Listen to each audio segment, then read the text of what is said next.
The crunch of gravel under truck tires woke me up that Tuesday morning. Not the usual mail truck. This was something heavier, meaner. I pulled back the kitchen curtain and felt my stomach drop. Two guys in county uniforms were already stretching yellow tape around my grandfather's guest cabin. The bigger one, fat guy in a blue shirt, was waving some official-looking document like it was a victory flag. I grabbed my coffee and stepped outside. The morning air hit me with that sharp October bite, mixed with diesel fumes from their truck. "Morning, gentlemen. What's the problem here?" Blue shirt looked me up and down. "You Jack Morrison?" "That's me." "Got a violation notice for unpermitted structure. This building's gotta come down." He handed me 3 pages of legal garbage. My eyes caught on one number, $15,000 in fines. I felt something cold settle in my chest. This cabin's been here since before I was born. My grandfather built it in the 80s. Not according to current code. Homeowners Association filed a complaint. He pointed to a signature at the bottom. Karen Milton. Of course. I reached into my pocket and wrapped my fingers around the old copper key. The same one Grandpa used to unlock this cabin every Sunday when I was a kid. He'd sit on that little porch with his coffee and tell me stories about the lake. 30 days, they said. 30 days to tear down the last piece of him I had left. "You boys seem pretty eager to get started," I said, keeping my voice level. "Mind if I ask who's paying your overtime?" Fat guy glanced at his partner. "Just doing our job, sir." "Right, just doing their job. Funny how Karen's jobs always seem to get done so quickly around here." After they left, I walked around the cabin one more time. The wood was solid cedar. Grandpa never cut corners. Windows still clear, roof tight as a drum. This wasn't about building codes. This was about Karen Milton flexing her muscles, seeing how far she could push. I pulled out my phone and scrolled to her number. 3 rings. Jack Morrison. Her voice had that fake sweetness she used when she thought she was winning. "I suppose you got your notice?" "I did. 15,000 seems steep for a cabin that's been here 40 years. "Rules are rules, Jack. That structure violates 3 separate ordinances. Fire safety, setback requirements, and lot coverage. It has to go."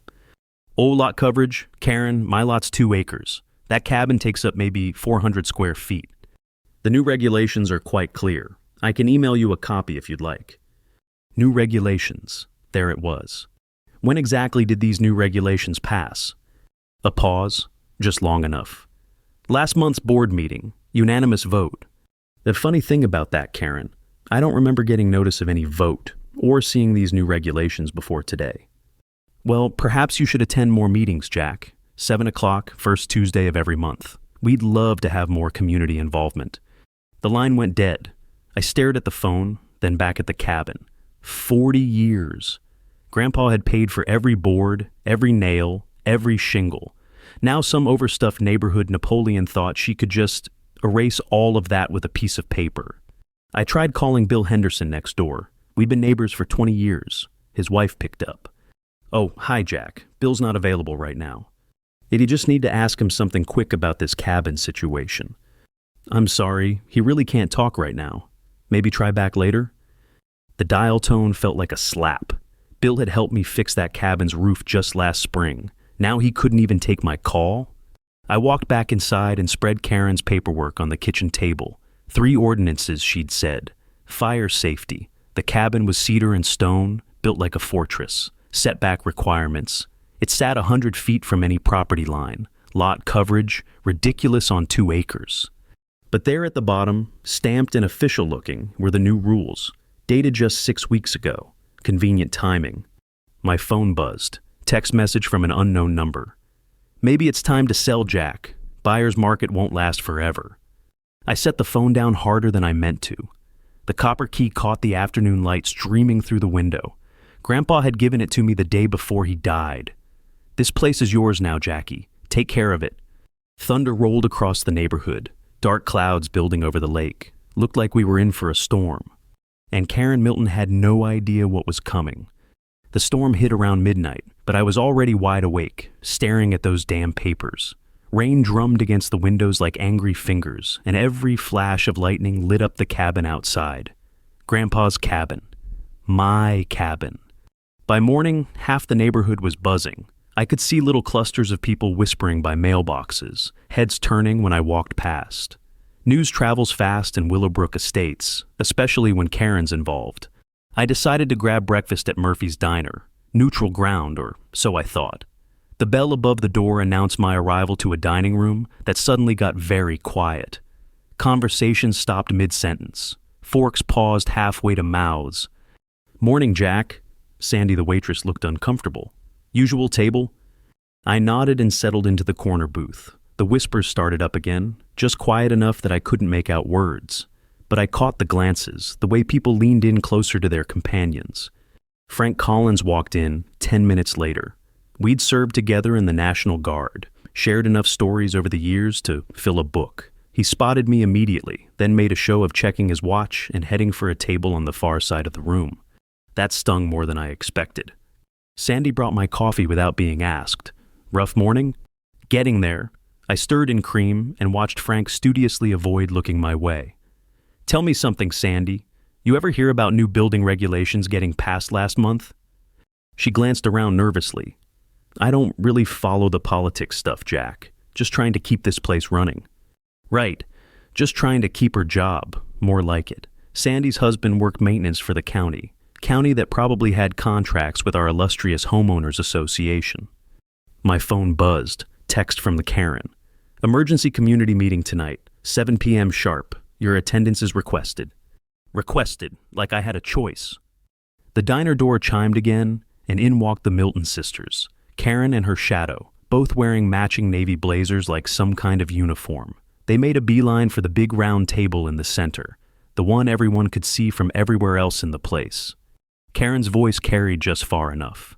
"It's really for everyone's safety. Fire hazards, you know. These old structures." She shook her head sadly like she was discussing a terminal illness. Her sister nodded along. "Property values, too. One non-compliant building can drag down the whole neighborhood." I took a slow sip of coffee and stood up. The whole diner went quiet again. "Morning, ladies." I walked over to their table, feeling every eye in the place following me. Couldn't help overhearing. "Fire hazards, you said?" Karen looked up with that practiced smile. "Oh, Jack. Yes, we were just discussing the unfortunate situation with your grandfather's cabin. These old buildings, they're just not up to modern standards." Funny thing about that, I had the fire department out there just 2 years ago for an inspection. Captain Rodriguez said it was one of the safest structures he'd seen. Stone foundation, cedar siding, metal roof, built like a bunker. Well, regulations do change. They sure do, almost like magic sometimes. I kept my voice pleasant, conversational. 6 weeks ago, that cabin was perfectly legal. Today it's a menace to society. Amazing how fast paper can travel.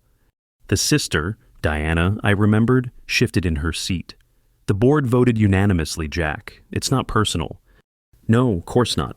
Nothing personal about 15,000 in fines and a 30-day demolition order. Just business." I left a 5 on my table and headed for the door. Behind me, conversation stayed muted until the bell stopped ringing. Outside, the parking lot felt like a gauntlet. Mrs. Peterson from Maple Street hurried to her car without making eye contact. The Johnsons crossed to the other side of the street. Even old Mr. Garcia, who'd borrowed my leaf blower just last week, suddenly found his shoes very interesting. By the time I got home, there were 3 more messages on my phone, 2 hang-ups, and 1 from a number I didn't recognize. "Mr. Morrison, this is Jennifer Walsh from Clearview Realty. I understand you might be interested in selling. We have several cash buyers looking in your price range. Very motivated. Call me back when you get a chance." I deleted it and poured another cup of coffee. Through the kitchen window, I could see the yellow tape fluttering around the cabin like prayer flags. The rain had stopped, but the clouds were still heavy and dark. The copper key sat on the counter where I had left it, catching what little light filtered through the storm. Grandpa had carried that key every day for 20 years. Now it felt like the weight of the world. My phone rang. Unknown number again. Jack Morrison. "Jack, it's Tim Morton from the county planning office. Listen, I probably shouldn't be calling, but about that cabin situation, you might want to look into the documentation on those new ordinances. Sometimes things get filed that maybe shouldn't have been filed, if you know what I mean." The line went dead before I could respond. I stared at the phone, then at the yellow tape, Then at the key. Tim Morton. Quiet guy. Worked in the basement office where nobody paid attention. Why would he stick his neck out for me? Unless there was something about those ordinances that didn't smell right. The afternoon stretched ahead like a challenge. Emergency meeting at 7. 6 hours to figure out what Karen was really up to. I picked up the key and headed for the door. Time to do some digging. And this time, I knew exactly where to start. The county building smelled like old coffee and bureaucracy. Tim Morton's office was in the basement, tucked away behind a maze of filing cabinets and forgotten photocopiers. I found him hunched over a computer screen, squinting through thick glasses at what looked like property maps. "Tim?" He jumped like I'd fired a gun. "Jesus, Jack, you scared the hell out of me." "Sorry, got your message. You said something about documentation?" Tim glanced around nervously, then pulled out a manila folder. "Look, I could lose my job for this, but what they're trying to pull, it's not right." He spread out 2 sets of papers. "These are the real meeting minutes from last month. Notice anything missing?" I scanned the pages. Budget discussions, street maintenance, holiday decorations. No mention of new building ordinances. Exactly, because they were never voted on, never even discussed. He pulled out another sheet. But somehow, these new regulations got filed with the county 3 days after the meeting, backdated to make it look official. My pulse quickened. Karen filed fake ordinances? Gets worse. Look at the signatures. He pointed to the bottom of the fake regulations. Board approval, unanimous vote. Problem is, 2 of these board members were out of town that night. I checked. I felt something shift inside my chest, like a lock clicking open. This is fraud. Technically, yeah, but proving it's another story. Karen's got connections, and I'm just a file clerk who probably talks too much. I studied Tim's face. Thin guy, maybe 40, with the pale complexion of someone who spent his life in windowless rooms. Wedding ring, family photo on his desk. A man with something to lose. "Why are you telling me this?" Tim was quiet for a long moment. "My dad built our house in 1979. Did most of the work himself, just like your grandfather. If someone tried to tear it down over fake paperwork..." He shrugged. "Some things are worth the risk." I folded the copies he handed me. "What about the emergency meeting tonight?" "That's the kicker. She's planning to present these fake ordinances to the whole community. Make it look like due process. Get everyone to pressure you into compliance before you can dig too deep." The basement felt colder suddenly.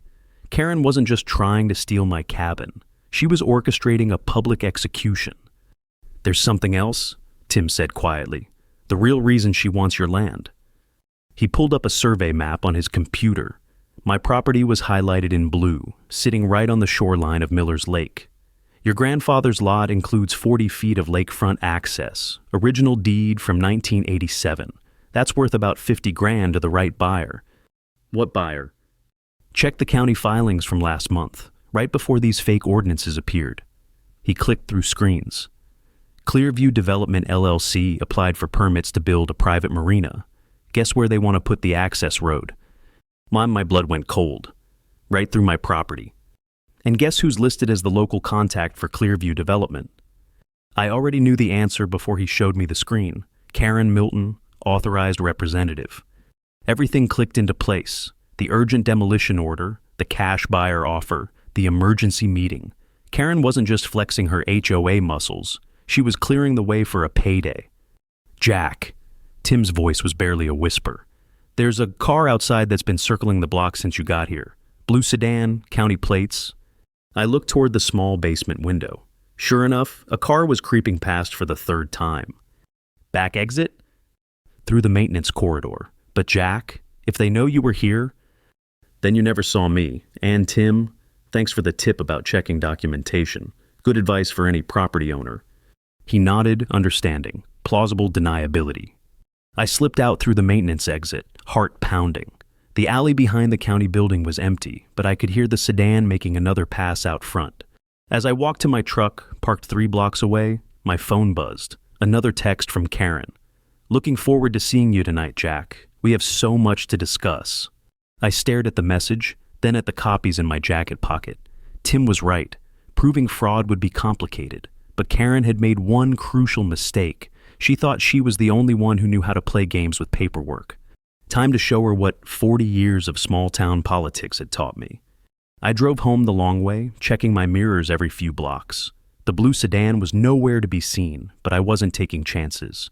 By the time I pulled into my driveway, I had a plan forming. The community center would be packed tonight. Karen would have her fake ordinances, her prepared speech, probably a few planted voices in the audience to cheer her on. But she wouldn't be expecting what I had in mind. I looked at the cabin through my windshield, yellow tape still fluttering in the afternoon breeze. Grandpa had taught me to fish, to hunt, to fix engines and read people. Most importantly, he'd taught me that sometimes you have to fight dirty to protect what matters. "Sorry, Grandpa," I whispered, "but your grandson's about to cause some trouble." The emergency meeting was in 4 hours. Time to make some calls of my own.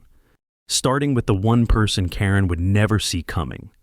The Willowbrook Community Center looked like a war zone by 6:30. Cars packed the lot, people streaming in with the kind of energy you usually see at high school football games. I sat in my truck, watching the crowd, counting familiar faces. Most of them wouldn't look me in the eye anymore. I'd spent the afternoon making calls, first to Captain Rodriguez at the fire department. He remembered that inspection, remembered how impressed he'd been with Grandpa's craftsmanship. Second call was to my lawyer, Mike Brennan. He'd gone to high school with me, knew the family history. "Jack, this sounds like a setup," he'd said. "But proving document fraud in civil court takes months. You need leverage, not litigation." Third call was the important one, to someone Karen would never expect. I climbed out of the truck and walked toward the building. The evening air carried the scent of fresh-cut grass and approaching rain. Inside, folding chairs were arranged in neat rows, facing a small stage. Karen stood at the front, shuffling papers, wearing her best concerned citizen expression. The Milton sisters had claimed the front row, of course. Behind them sat the usual suspects, the ones who always sided with authority, who liked their neighborhoods quiet and controlled. Frank Collins was there too, 3 rows back, still avoiding my eyes. I took a seat in the back corner, close to the exit, good view of the room. At exactly 7 o'clock, Karen stepped to the microphone. "Thank you all for coming on such short notice. We have an urgent safety matter to address." She launched into her prepared speech. Fire hazards, property values, community standards. The cabin was a danger to everyone, she said. An eyesore that violated multiple ordinances. The county has confirmed that this structure was built without proper permits in 1987. Under current regulations, it poses significant risks to our neighborhood. A few heads nodded. Someone in the middle whispered agreement. Karen held up the fake ordinances. "These new safety standards were unanimously approved by your elected board last month. I have the documentation right here." That's when I stood up. "Actually, Karen, I'd like to see that documentation." The room went quiet. Karen's smile flickered for just a second. "Of course, Jack, though I'm not sure this is the appropriate forum for..." "It seems perfect to me. Community meeting, community business." I walked down the center aisle, feeling every eye tracking my movement. "You said unanimous board approval, right?" "That's correct." "Interesting, because I spoke to Bill Patterson this afternoon." I pulled out my phone, tapped the recording app. Bill was visiting his daughter in Phoenix during last month's board meeting. Funny thing about unanimous votes, they usually require everyone to actually be present. Karen's face went pale. "I'm sure there's a reasonable explanation." "Oh, there is. Same explanation for why Martha Henderson was at her grandson's wedding in Denver that night. Hard to vote unanimously when 2 board members are 1,000 miles away." The whispers started rippling through the crowd. I could see people leaning forward, suddenly paying closer attention. "Furthermore," I continued, pulling out Tim's copies, "these ordinances were never discussed at any public meeting, never voted on, never properly filed. What we have here is fraud, plain and simple." Karen grabbed the microphone. "These are serious accusations, Jack. I hope you have proof." "Funny you should ask." I held up the papers. County records show these regulations were backdated and filed 3 days after the meeting. Same day you started reaching out to Clearview Development about marina access rights. The room erupted. Voices rose, chairs scraped. People turned to each other with confused expressions. Karen banged her gavel, but nobody was listening anymore. "That's enough!" she shouted over the noise. Jack Morrison has clearly let his emotions cloud his judgment. The safety of this community. The safety of your bank account, you mean? The voice came from the side door. Every head turned to see Sam Wilson walking into the room. Young guy, maybe 30, wearing a county surveyor's jacket and carrying a briefcase. Karen looked like she'd seen a ghost. This meeting is for residents only. I'm a county employee, ma'am, and I have some documents Mr. Morrison requested this afternoon. Sam opened his briefcase and pulled out a thick folder. Official property surveys, dating back to the original development of Willowbrook Estates. He walked to the front and spread out a large map on the table beside Karen. This shows the original lot boundaries as filed in 1987. Mr. Morrison's cabin sits entirely within the approved building envelope. Always has. Frank Collins stood up in the middle of the room. Wait a minute. You're saying the cabin was legal all along? More than legal, Sam replied. According to these original surveys, Mr. Morrison's grandfather purchased his lot with the cabin already constructed. Previous owner built it in 1985, fully permitted and inspected. I felt something loosen in my chest. The pieces were falling into place. So, Karen, I said, turning back to face her, it seems like your emergency ordinances are targeting a structure that was not only legally built, but was actually part of the original neighborhood plan. Karen's sister Diana whispered something urgent in her ear. Karen shook her head sharply. This is all very interesting, Karen said, her voice tight. But the current safety standards were fabricated, I finished, along with the board votes, the emergency timeline, and probably the marina development deal you've got cooking with Clearview. The crowd was getting louder now. I could see heads shaking, people pulling out phones. Mrs. Peterson was already typing furiously, probably updating the neighborhood Facebook group. Karen grabbed her papers and stepped back from the microphone. This meeting is adjourned. But nobody moved toward the doors. Instead, they moved toward the front, toward Sam's survey maps, toward the evidence spread across the table. I caught Frank Collins by the arm as he passed. Frank, he stopped, looked me in the eye for the first time in 2 days. Jack, I didn't know. She said you were being unreasonable, that the cabin was dangerous. I know. She's good at making people believe what she needs them to believe. Frank's jaw tightened. What do you need? It was a simple question with a complicated answer. What I needed was my grandfather's cabin safe, my neighbors talking to me again, and Karen Milton out of my life. But what I was about to get was something much more dangerous. As the crowd pressed forward around Sam's maps, I noticed Karen and Diana slipping toward the back exit. Diana was already on her phone. They weren't giving up. They were regrouping. And tomorrow, the real war would begin. I should have known Karen wouldn't go down that easy. The next morning, I woke up to the sound of sirens. Not the distant wail you hear from the highway. These were close, getting closer. I stumbled to the kitchen window and felt my heart stop.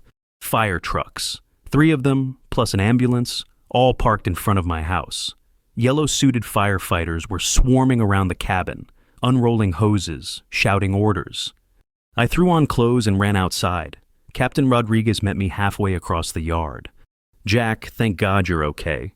We got a call about a gas leak. Anonymous tip said someone smelled propane near the cabin around dawn. Gas leak, cap, that cabin doesn't have gas lines. It's all electric. His face darkened. That's what I figured, but we had to respond. Protocol. He lowered his voice. Between you and me, this feels like harassment. But harassment with teeth. If we don't check it out and something actually happens, I understood. They had to treat every call as real, even the bogus ones. How long will this take? Hour, maybe 2. We'll have to sweep the whole structure, check for any possible sources. He paused. Jack, whoever called this in knew exactly what they were doing. Anonymous tip, early morning, cited specific safety codes. This wasn't some concerned neighbor. While the fire department did their sweep, I noticed the gathering crowd. Not supportive neighbors this time. These were strangers. People with clipboards, cameras, official-looking badges. Someone was taking photographs of every angle of the cabin. My phone rang. Mike Brennan, my lawyer. Jack, where are you right now? At home, dealing with a fake gas leak emergency. Get out of there, now! I just got off the phone with the county. Emergency demolition order came down an hour ago. They're saying imminent public danger. My blood went cold. Based on what? Anonymous complaint about structural damage after last night's storm, plus this morning's gas leak report. They're fast-tracking the demolition permit. I looked back at the cabin. The firefighters were finishing up, giving Rodriguez the all-clear signal, but the people with clipboards weren't leaving. If anything, more were arriving. Mike, they can't just tear it down without a hearing. Emergency powers. If they can prove imminent danger, they can demo first and sort out the paperwork later. Jack, you need to get down here right now. We've got maybe 2 hours before the bulldozers show up. I hung up and approached Captain Rodriguez. Cap, you find anything? Nothing. No gas, no leaks, no structural damage. Whoever called this in was either mistaken or lying. He handed me a report. I'm documenting this as a false alarm, possibly malicious. But Jack, watch your back. Someone's playing dirty. As the fire trucks pulled away, I counted the remaining vultures. 7 people now, all with county or contractor badges. One was already measuring the cabin's footprint. I walked over to the guy with the tape measure. What's the rush, friend? He looked up nervously. Emergency demolition assessment. Just doing my job. Whose job? Who hired you? A county contracted through, he checked his clipboard. Clearview Development Services. There it was, Karen's play. She couldn't win through the HOA anymore, so she'd escalated to the county level. Emergency powers, imminent danger. Skip the legal process entirely. My phone buzzed. Text from Frank Collins. Jack, saw the fire trucks. Everything okay? Also, my wife just remembered something. Call me. I dialed his number while walking back toward the house. Frank, what's going on? The wife was going through old photos last night after the meeting. Found something you need to see. Can you come over? Kinda busy right now. County's trying to demolish the cabin in about an hour. Jesus, okay, I'm coming to you. 5 minutes later, Frank jogged across his yard, carrying a manila envelope. His wife Susan was right behind him, looking guilty. Jack, I owe you an apology, Susan said. Karen came by 3 days ago, asked me to sign a petition about safety concerns. I didn't read it carefully, just saw something about old buildings and fire hazards. She pulled out a sheet of paper. This morning, I realized what I'd actually signed. It wasn't a petition, it was a witness statement claiming I'd observed structural damage to your cabin after recent storms. I stared at the document. There was Susan's signature, right below a statement saying she'd seen visible foundation cracks and roof damage posing immediate risk to neighboring properties. I never said any of that, Jack. I never even walked over to look at the cabin closely. Frank opened his envelope. But here's the kicker. Susan found these photos from our Labor Day barbecue. Look at the date stamp. The photos showed our backyard party from 3 weeks ago. In the background, crystal clear, was Grandpa's cabin. Roof perfect, siding straight, foundation solid. These photos prove the cabin was in perfect condition just 3 weeks ago, Frank said, right before Karen started her campaign. I felt something dangerous building in my chest. Not just anger, something colder, more focused. Frank, I need you to do something for me. Call every neighbor who was at that barbecue. Get them to look at these photos. Remember what they saw. Can you do that? Already started. Mrs. Peterson's making copies right now. A county truck rumbled past my house, heading for the back lot. Through the cab window, I could see Karen Milton in the passenger seat. Frank, take Susan home. Whatever happens in the next hour, you don't want to be here for it. Jack, what are you planning? I looked at the cabin, then at the gathering demolition crew, then at Karen's satisfied face as she climbed out of the county truck. I'm going to do something my grandfather would have done, something Karen's not expecting. The copper key felt warm in my pocket. 40 years of memories, 40 years of Sunday mornings and family stories, 40 years of a man's legacy reduced to paperwork and profit margins.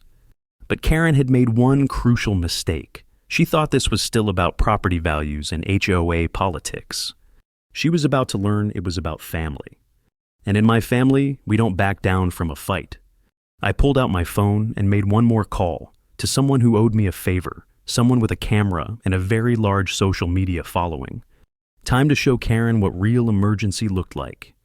The bulldozer rolled into my backyard at exactly 10:30 a.m. I was waiting for it, but I wasn't alone. Marcus Webb had arrived 20 minutes earlier with his camera crew from Channel 9, local investigative reporter, built like a linebacker with a nose for corruption that had gotten 3 county commissioners indicted over the years. I'd helped him expose a construction kickback scheme 2 years ago, and he'd told me to call if I ever needed a favor. Today I was collecting. "You sure about this, Jack?" Marcus asked, adjusting his microphone. "Once we go live, there's no backing down." "I'm sure." I pulled out the copper key and held it up to catch the morning light. "This is about more than just my cabin now." Karen climbed out of the county supervisor's truck, wearing a hard hat and safety vest, like she was running a construction site. Her sister Diana followed, clipboard in hand, playing the role of concerned official.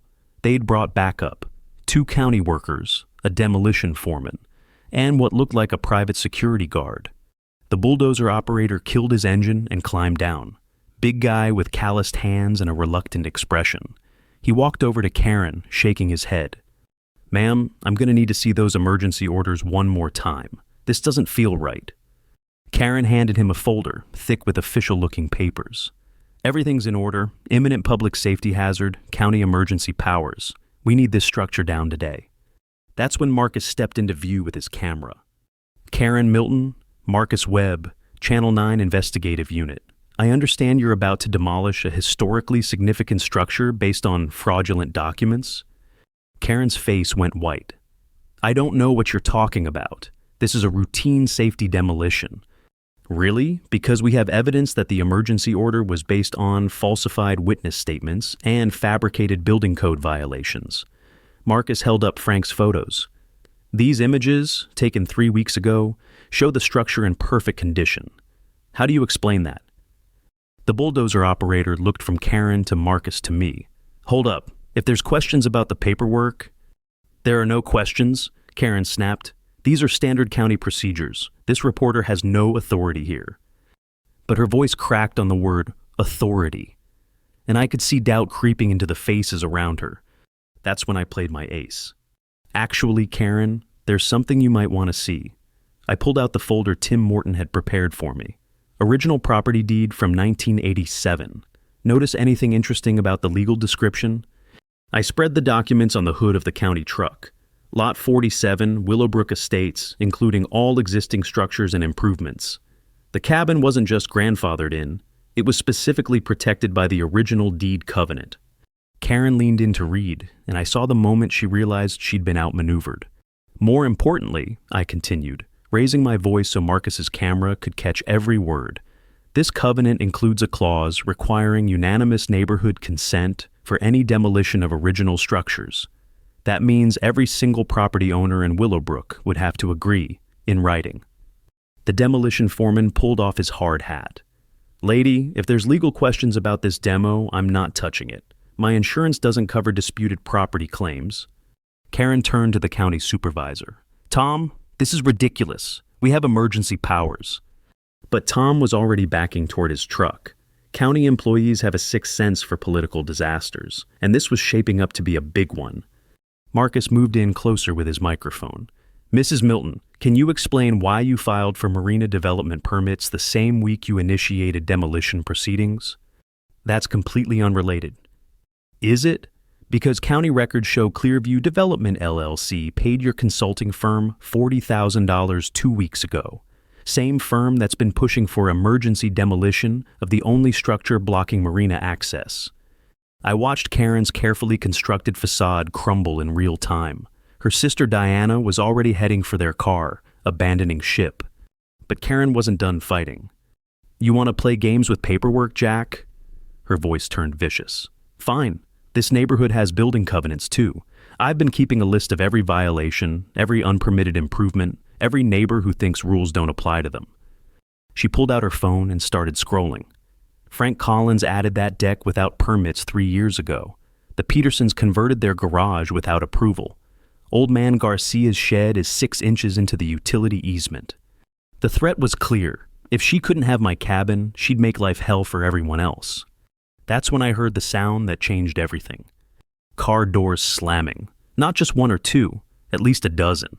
I turned to see neighbors streaming into my backyard. Frank and Susan Collins, the Petersons, the Johnsons, even old Mr. Garcia with his walking cane.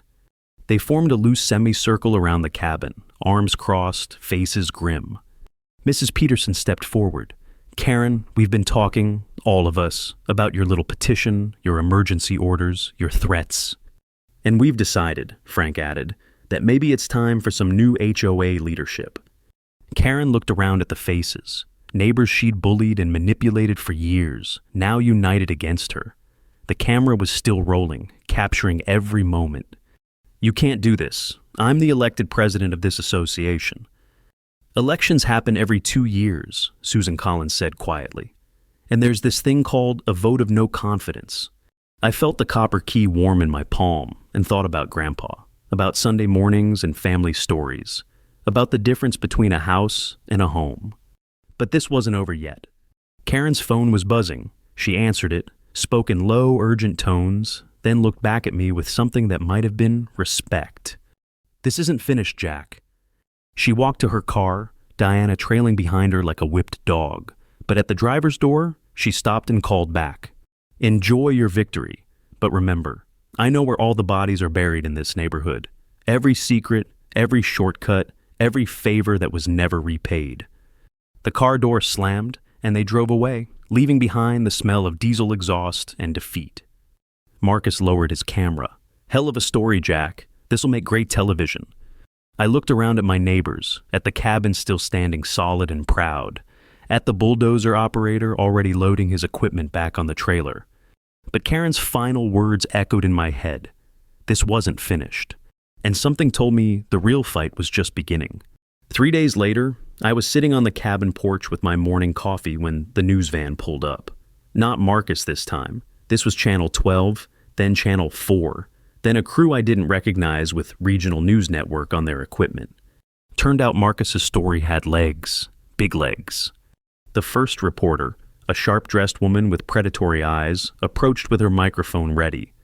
"Mr. Morrison, Sandra Chen, Channel 12. We're doing a follow-up on the HOA corruption story.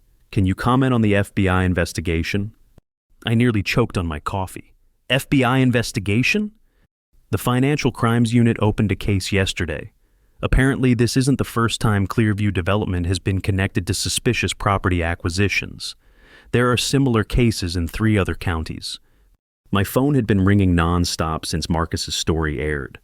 Neighbors from other developments, lawyers wanting to file class action suits, even a documentary filmmaker from California. But FBI, that was new? Frank Collins jogged across the yard, waving a newspaper. "Jack, you see this?" The headline read, "Local HOA President Resigns Amid Fraud Allegations." Below it was Karen's photo, looking haggard and defeated outside the county courthouse. "She's gone," Frank said, breathing hard. "Resigned from the HOA board, dissolved her consulting company, put her house up for sale, all in one day." I folded the paper, feeling something I hadn't expected. Not satisfaction, something sadder, more complex. "Frank, you ever wonder if we push too hard?" He looked at me like I'd grown a second head. "Jack, she tried to steal your land and demolish your grandfather's cabin based on forged documents. How is that too hard?" Before I could answer, another car pulled up.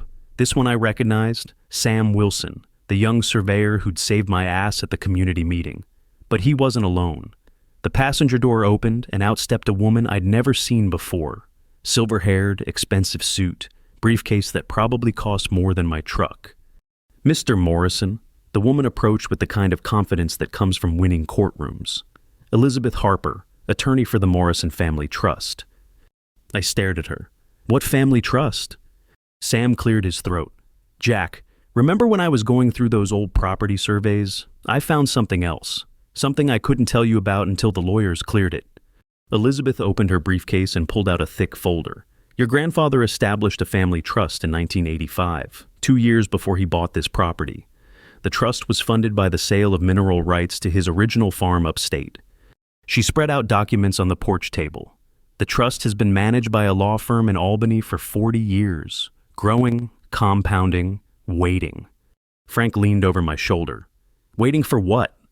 "For the primary beneficiary to face a threat to the family homestead," Elizabeth continued. "Your grandfather was very specific about the trigger conditions. Quote, Should any person or organization attempt to unlawfully seize or destroy the family cabin through fraud, corruption, or abuse of official power, the full resources of this trust shall be made available to defend our legacy. I felt the world tilt sideways. How much are we talking about? As of this morning, $2.7 million. The reporters had abandoned any pretense of polite distance. Cameras were rolling, microphones thrust forward. Frank's mouth was hanging open. Your grandfather was smarter than anyone realized, Elizabeth said. He saw what happened to family farms when developers moved in. He made sure you'd have the resources to fight back. I looked at the cabin, at the copper key in my palm, at the yellow tape that was finally being removed by county workers. Grandpa had known. Somehow, he'd known this day would come. There's more, Sam added quietly. The trust documents include detailed surveys of all the original Willowbrook properties. Turns out that half the neighborhood has been paying HOA fees on land they don't actually own. Elizabeth nodded. Common ownership of the lake access, the community center, even some of the streets. It's all in the original development covenant that Karen never bothered to read. My phone buzzed. Text message from an unknown number. This isn't over. You have no idea what you've started. I showed the message to Elizabeth. She read it, smiled coldly, and handed it back. Actually, Mr. Morrison, I think we have a very good idea. And I think Ms. Milton is about to discover what it feels like to be on the wrong end of a real legal fight. The news crews were packing up, having gotten enough footage for a week's worth of stories. Frank was still staring at the trust documents like they were written in ancient hieroglyphs. Jack, he said finally, what are you going to do with all that money? I walked to the cabin door and fit the copper key into the lock, same as Grandpa had done every Sunday for 20 years. The door swung open to reveal the small, simple room where he'd kept his tools, his books, his memories. On the workbench, exactly where he'd left it, was a handwritten note in his familiar scrawl. Jackie, if you're reading this, it means you needed to fight for what's yours. The money's just a tool, like any other. Use it wisely. The cabin's what matters. Always was. Love, Grandpa. I felt tears I didn't expect, for a man who'd seen further into the future than any of us realized. Frank, I said, wiping my eyes, I'm going to do exactly what Grandpa wanted. I'm going to protect what matters. I looked out at the lake, at the neighborhood he'd helped build, at the community that had almost been torn apart by greed and corruption. Starting with making sure this never happens to anyone else. The copper key caught the afternoon sunlight as I locked the cabin door. Some battles end with victory, others end with responsibility. Grandpa had given me both. And for the first time since this whole mess started, I knew exactly what I was supposed to do with them. The war was over. The real work was just beginning. But that's a story for another day.